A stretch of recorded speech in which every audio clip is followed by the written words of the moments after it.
8 தேச பாத்திருந்து ஏங்கி ஏங்கி காத்திருந்தேன் காணல. மணி 7 8 ஆன பின்னும் ஊரடங்கி போன பின்னும் சோறு தண்ணி வேணும்னு தோணல.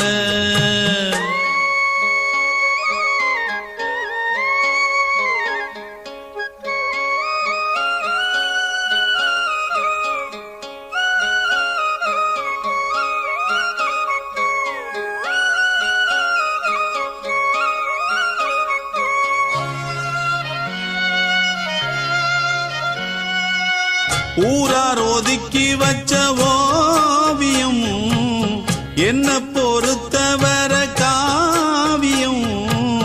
என்னாலும் நீதாண்டி என்னோட ராசாத்தி, பொன்னாட்டம் நெஞ்சோடு வச்சேனே காப்பாத்தி. எங்கே நான் போனா என்ன எண்ணம்